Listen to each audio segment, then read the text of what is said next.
Assalamualaikum warahmatullahi wabarakatuh. Alhamdulillahi rabbil alamin. Assalatu wassalamu ala asrafil anbiya'i wal mursalin Sayyidina wa maulana Muhammadin wa ala alihi wa ashabihi ajmain. Amma ba'du. Baiklah, perkenalkan, nama saya Ridho Fuji Utomo. Saya dari jurusan Ilmu Al-Quran dan Tafsir Lokal A Angkatan 2019. Kali ini saya akan menyampaikan terkait penjelasan Tafsir Al-Munir karya Profesor Syekh Wahbah Az-Zuhaili, yakni pada surah Al-A'raf ayat 157 sampai dengan ayat 158. Baiklah, silahkan disimak video kali ini.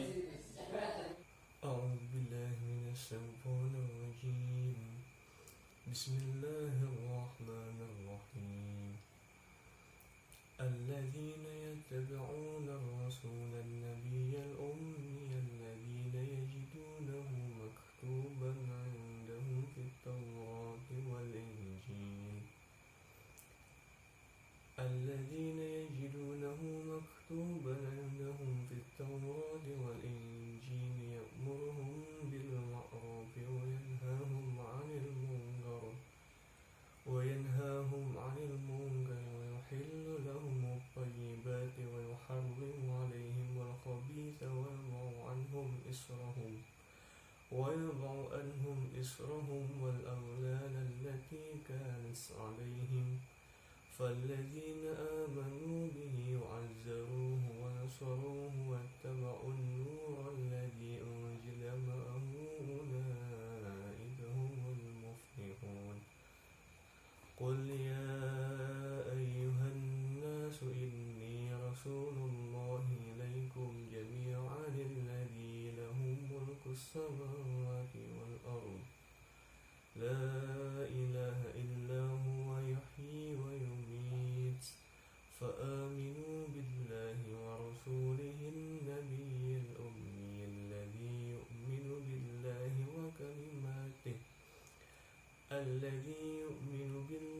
وكلماته واتبعوه لعلكم تهتدون.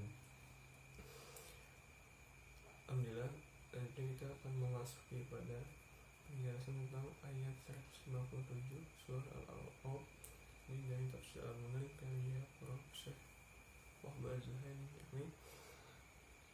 Di kitab Taurat dan Injil terdapat sifat-sifat Nabi Muhammad SAW kayak ini, itu sidin sebagai seorang rasul wan nabi ummi.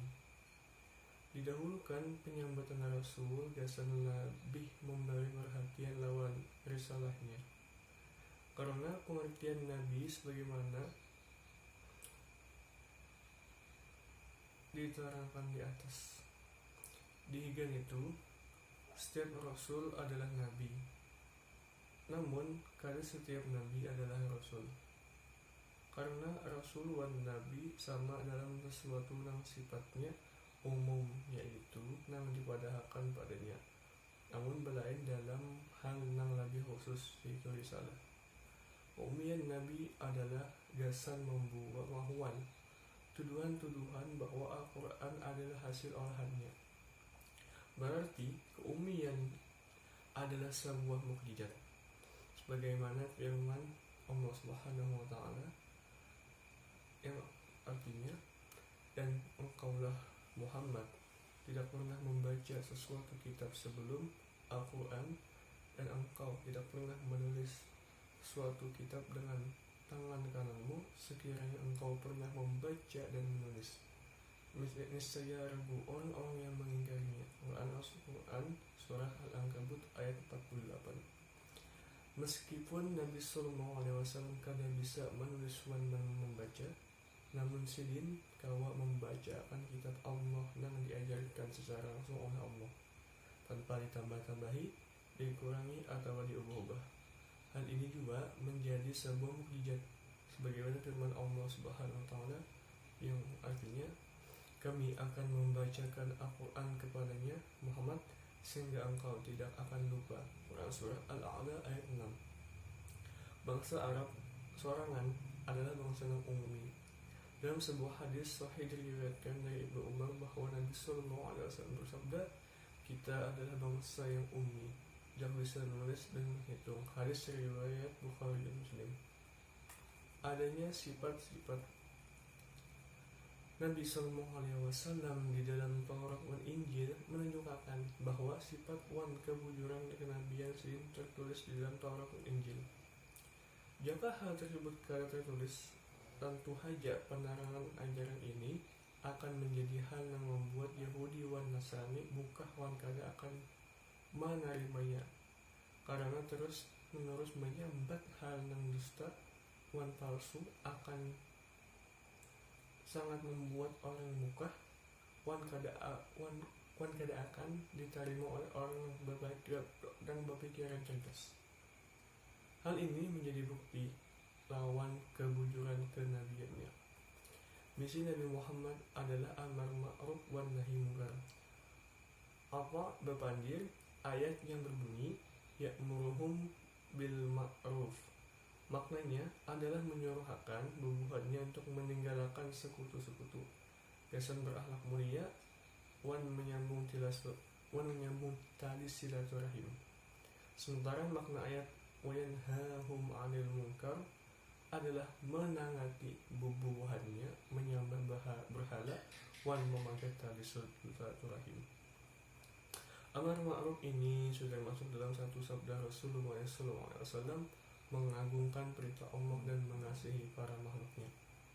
Sementara nahi mungkar itu termasuk menangati menyembah berhala, memandirikan sesuatu yang bersifat tentang sifat Allah pada ilmu, ingkarawan apa yang Allah turunkan pada bubuhan Nabi, memagat silaturahim, wan berhakalan berita. Sidin mahalakan segala yang baik-baik. Ada yang memadahkan bahwa orang yang dimaksud lawan hal-hal yang baik adalah segala sesuatu yang dihalalkan oleh Allah Subhanahu Wa Taala. Mazhab Imam Malik memadahkan bahwa hal-hal baik itu segala sesuatu yang dihalalkan. Jadi nang kaya Allah menyifati sebagai sesuatu yang baik, karena tulisan baik itu mengandung makna ambungan dan kemuliaan. Namun Imam Ar-Razi menghwal pendapat ini karena hal itu berdampak pada pengulangan kata dalam ayat tersebut, karena makna ayat akan menjadi dan ia menghalalkan segala yang halal.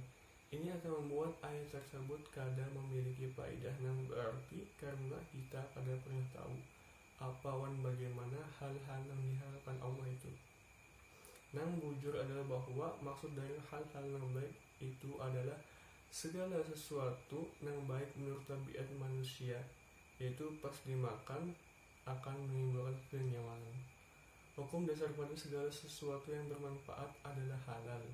Dengan demikian, ayat ini menghabarkan bahwa hukum asal pada setiap yang disukai jiwa wan disenangi tabiat yang murni adalah halal, kecuali namun ada dalil yang mengharamkannya. Inilah mazhab Imam Syafi'i. Hal-hal yang baik itu dipandang dari pintangan rasa.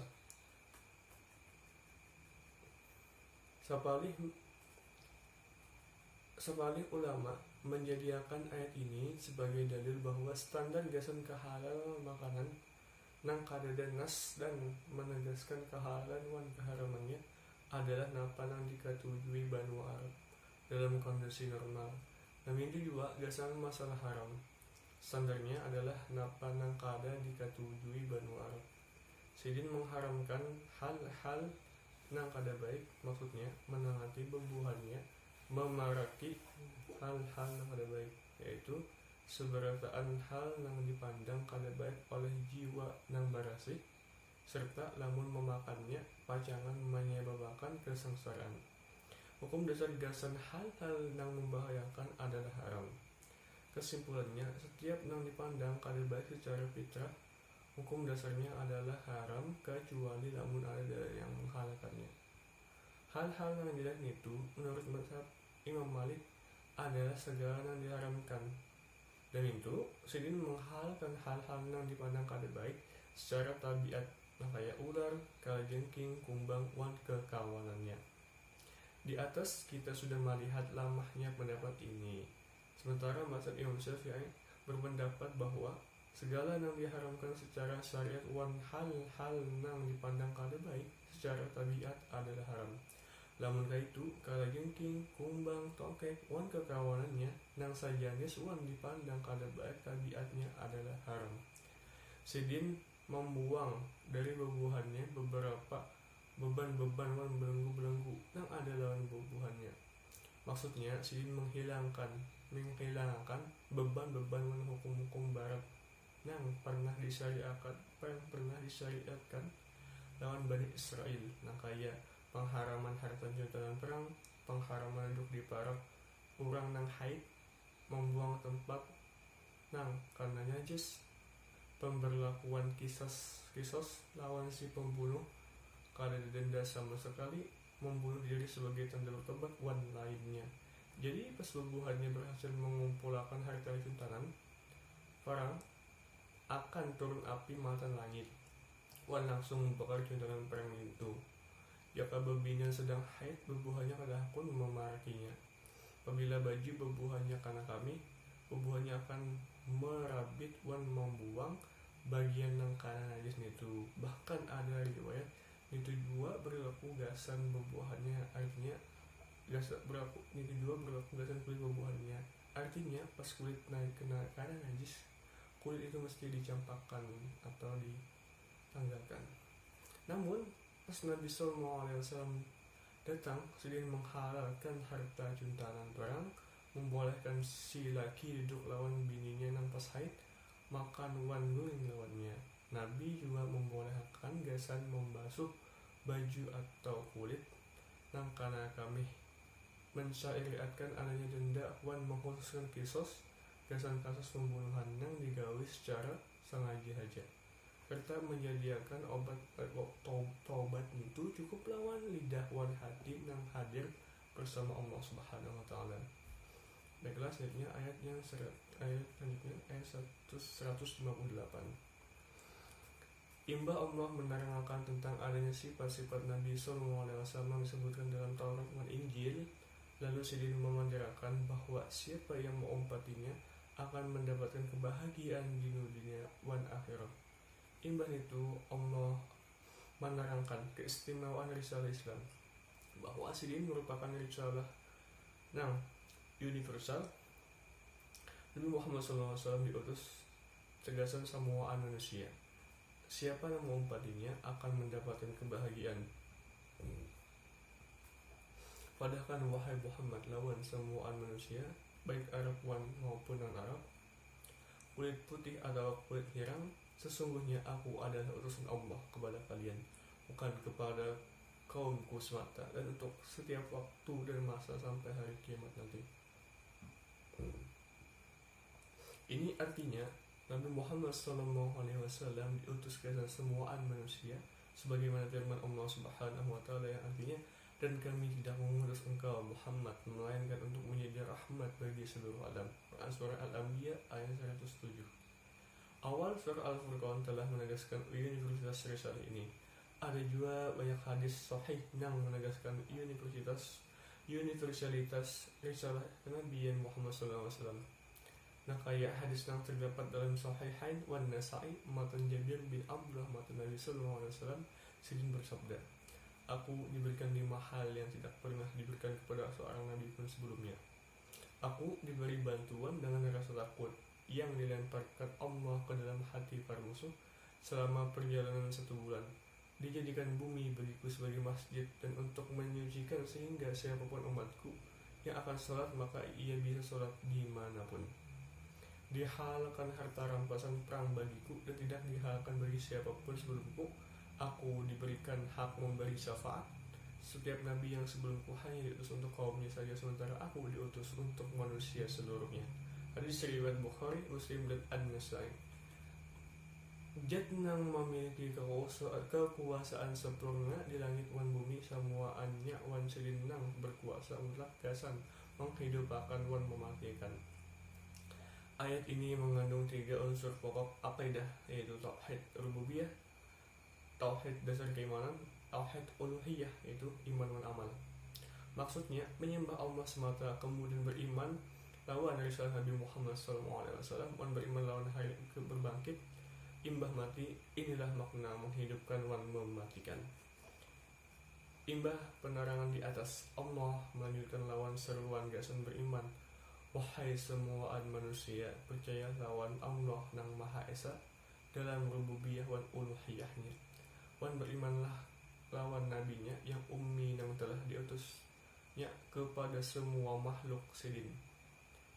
Adalah nabi nang beriman lawan keesaan Allah, wan pokok-pokok syariat nang telah diturunkan Allah gasan menunjuki manusia, serta tanda-tanda penciptaannya yang menunjukkan pada kekuasaan, kehendak wan hikmahnya yang liwat agung. Panjaran Nabi itu diwujudkan oleh gawinnya. Sidin beriman pada apa yang diturunkan padanya matan Tuhannya. Yang dimaksud dengan kalimat Allah adalah semua yang termasuk di dalam kitab-kitab yang diturunkannya. Nakaya Taurat, Injil, dan Al-Quran, nakaya hukum. Penunjuk dalil-dalil yang menunjukkan adanya Allah, keesaan dan kekuasaannya. Ini berarti perintah gasan beriman yang diumpati Allah, yang diumpati oleh suruhan gasan masuk Islam. Artinya umpatilah langkah Nabi ini, tempuhlah jalannya dalam setiap ajaran yang dibawanya, agar bebuhanmu mendapatkan petunjuk menuju jalan lurus nang kadada bengkoknya, atau semoga bebuhanmu mendapatkan hidayah lawan iman wan mengikuti syariat gasan menuju sesuatu nang menjadi kebahagiaan bebuhanmu di dunia wan akhirat. Sungguhnya kadada petunjuk nang bujur wan kukuh kecuali nang ada dalam Al-Quran. Kadada kebaikan kecuali nang ada dalam Al-Quran. Kadada kebaikan kecuali yang ada di agama ini. Kadada kebahagiaan kecuali lawan mempada syariat untuk kebubuhan Nabi. Sejauh mana konsistennya seorang lawan syariat, sejauh itu juga keberhasilannya di dunia wan akhirat. Selanjutnya terkait pembahasan fikih kehidupan atau hukum-hukum. Ayat di atas menunjukkan bahwa Nabi Muhammad SAW diutus lawan semuaan makhluk wan risalahnya, disebarkan secara merata gasan semuaan manusia, bahkan gasan semuaan alam, baik alam manusia maupun alam jin. Yang dimaksud lawan semuaan manusia di sini adalah orang-orang yang telah dibebani syariat, yaitu manusia yang sudah balik wan berakal. Berdasarkan sabda Rasulullah SAW yang diriwayatkan oleh Ahmad, Abu Daud, wan Al-Hakim, matan Ali wan Umar, yakni diangkat pena lepas dari catatan amal dari 3 golongan, yakni dari anak kecil sampai ia balik, dari orang yang tidur sampai ia bangun, dan dari orang yang gila sampai dia sadar. Hadis riwayat Ahmad, Abu Daud, dan Al-Hakim. Jua yang dimaksudkan lawan manusia di sini adalah setiap orang yang sampai kepadanya kabar tentang adanya seorang rasul, tentang mukjizat dan syariat yang dibawanya. Di luar jarang sekali ada orang yang kada sampai lawan bebuhannya kabar tentang timbulnya Muhammad, tentang kabar tentang timbulnya Muhammad SAW. Ayat di atas juga menunjukkan tentang bukti bahwa Nabi SAW adalah utusan Allah gasan semuaan manusia. Sidin diutus oleh Sang Pencipta alam nang berisi sifat maha hidup, maha mengetahui, maha kuasa, maha esa wan nang suci dari sekutu, ayah wan anak nang kawa menghimpun manusia wan membangkitakan mereka di hari kiamat. Pemilik langit wan bumi nang berwenang gasan melakukan apa saja di alam ini. Semuaan makhluk adalah hamba-hambanya, dan wan sidin nang memberi bubuhan nikmat nang liwat banyak. Sidin yang akan membalasi bubuhannya imbah kematian mereka, nang berarti bahwa Sidin berkuasa gasan membebani makhluknya lawan apapun yang Sidin kehendaki. Kewajiban seorang makhluk adalah beriman lawan keesaan dan ketuhanan Allah Subhanahu wa Ta'ala, mengumpati kalimat-kalimatnya yakni syariat-syariatnya, wan kalau termasuk syariat hal yang bersifat duniawi, industrian, perdagangan yang dibolehkan. Wan segala jenis ilmu yang bermanfaat. Semuaan itu ditunjuk pada akal, pemikiran, dan pengalaman manusia berdasarkan hadis sahih yang diriwayatkan Bukhari dan Muslim kalian lebih tahu tentang masalah-masalah dunia kalian. Hadis riwayat Bukhari dan Muslim. Di antara kalimat Allah adalah mukjizat yang menunjukkan bahwa Nabi Muhammad SAW adalah seorang nabi yang bujur, karena setiap sesuatu yang asing kawa dinamakan lawan kalimat. Mukjizat itu ada dua macam. Yang pertama, mukjizat yang nampak pada pribadi Nabi Muhammad SAW, terutama kondisinya sebagai seorang yang ummi, kada pernah belajar matan guru manapun, kada pernah membaca buku apapun, wan kada pernah bergaul lawan ulama manapun. Mukjizat yang muncul matan dirinya nang kaya terbelahnya bulan, wan keluarnya air matan selajari-jari sedin. Demi itu nang dimaksud lawan firmannya, yuk minu billahi wa kalimatih. Ini adalah sintu beriman lawan Allah wan semua mukjizat nang Allah tampakkan kepadanya wan kepada kitab-kitab wan wahyu yang telah diturunkan oleh Allah kepadanya serta bubuhan Rasul sebelumnya. Alhamdulillahirrahmanirrahim. Mungkin ini dulu yang dapat saya sampaikan. Terima kasih atas segala perhatiannya. Kurang dan lebihnya mohon ampun dan maafnya. Alhamdulillahirrahmanirrahim. Wassalamualaikum warahmatullahi wabarakatuh.